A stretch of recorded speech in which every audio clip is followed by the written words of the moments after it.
Okay, so we are now setting up an Illustrator document for the pieces for die-line tracing.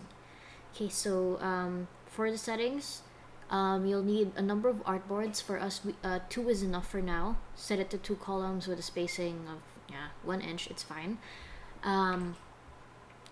We will use our standard master sheet, which is 13 by 19 inches. And in this case, we're going to choose portrait orientation because this card is a 90 degree card set in landscape. So we're going to use the portrait orientation so that all the folds are following the grain of the paper. Set it to CMYK. This is important because these are print items. You want it to appear in CMYK. 300 ppi for everything. And then, okay. So now you'll have 2 sheets like this. Okay, so the first layer, you're gonna want to name it the sketch layer. This is where you're going to put all of your files. So I now have all of the PNGs. They're all set to 300 dpi and they are actual size. So when I put it in here, it's going to give me everything in actual size. So let's try to assemble this card properly. Yep, so it's gonna look like that. I'm gonna leave a bit of a margin on the edges. Let's try to put the related pieces next to each other.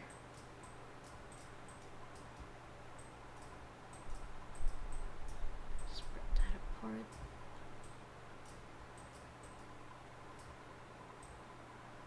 So you can see I'm putting related pieces next to each other because it's a lot easier to judge size if you have them all together that way. Okay, so this one.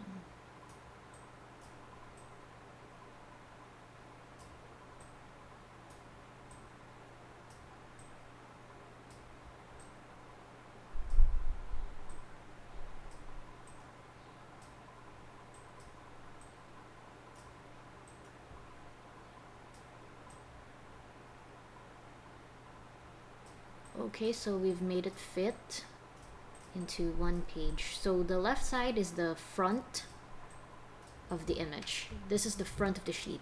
We don't need to worry about the back yet. So judging by the annotations that we left earlier, we are now going to create the die lines for each piece. So let's start with something very basic like this piece, which I forgot to annotate. Let's create a new layer first. Let's lock the sketch layer. Lock it so that you don't have to move it around. And the second layer is going to be called die lines, or DL. Now, there's only 2 colors that we use for die lines. We have magenta, which is used in the stroke of everything that needs to be cut. We have cyan, which is what needs to be folded. And then for print purposes, we have green to indicate the bleed. So for this piece, which I forgot to annotate, its dimensions are 30 by 17. So you're going to need to use the tools to create this piece. So what tool would you use? Let's use this rectangle to start with. Click M. M is the keyboard shortcut for rectangle. M starts for marquee. And we're going to input, first let's set this to show the rulers and then set it to millimeters. We want to work in millimeters because that's how we usually work. Although Illustrator does allow you to use a combination of metric systems, which is great. So let me just save that first in its correct.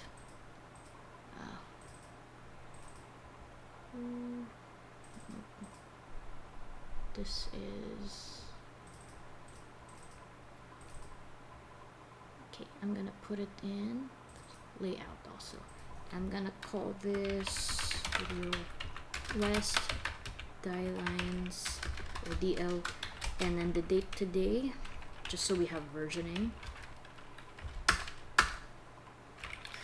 Uncheck create PDF compatible. That just helps it run smoother. Okay, so now press M for rectangle and input the width and height as it's supposed to be, 30 by 17. Okay, so now I have 30 by 17 here, and we're going to just drag it to where it's supposed to be. Now we have rounded edges. So Illustrator has different tools that you can use to make life easier. So for example, rounded edges can be found under Stylize here, round corners. And there's a preview here. So let's say it's a 2mm fillet like that, and then it does it for you. And what's important is that you click expand appearance so that those corners become vector lines. And there you go. That's how you make your first die line. Okay, let's try it again here.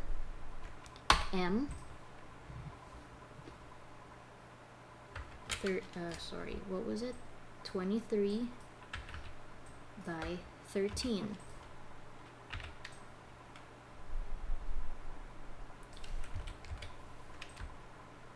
And the rounded edges are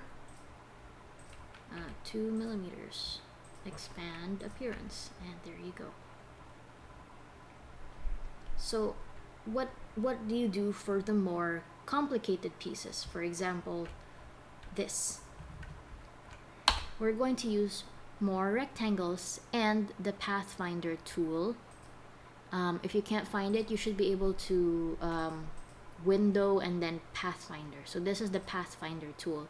It has a bunch of different options here, but mostly we're just going to use Unite. This is what we're going to use. Okay, so imagine these shapes as combinations of squares. That's the best way to start. So let's try this one. 12 by 70. Right. That's the first square. Up there is 12 by 15. And down here is also 12 by 15. So one way to easily copy is to hold Alt and then drag. Alt, drag. And now you have copied. Okay, so make sure these things are aligned that way along the fold lines. That way. So now it's aligned. Okay, so how do you put them together? You go to Pathfinder, click Unite. So now you'd see that the middle lines disappeared. We can now replace them with fold lines because that's what they are. So how do you make lines? Press the backslash button on your keyboard. It's next to the enter key. It's the backward leaning slash. That activates line. That's the keyboard shortcut for line.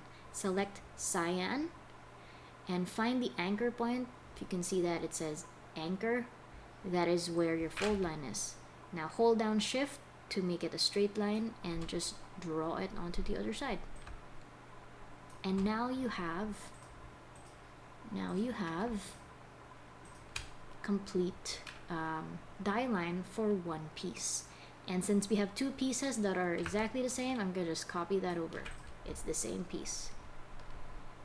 Now it's good to put pieces that are related next to each other because you can see some of this have the same measurements. So if you do this and copy it over one more time, oops, Alt and drag, you'll see that this piece is also almost the same, but this piece is 74 instead of 12. So let's make it 74 and make it pink.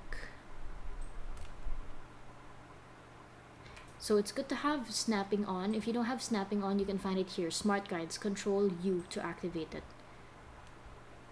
And then another 12 by 15.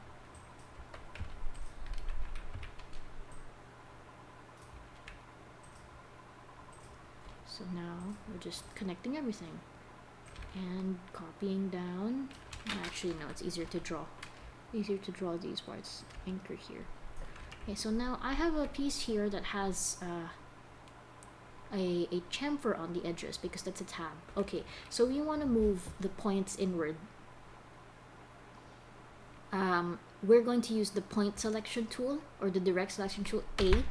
It's this one, this white arrow, and just select that point. And if you move that point around, you see that, oops, it's only that point that's moving. Okay, so you can use the arrow keys on your keyboard to move it around. So I just knocked it over 1, 2, 3, and then it's fine. And same on the other side. And now I have a chamfered tab. Ta-da! Alright. So try that for all of the pieces, and good luck.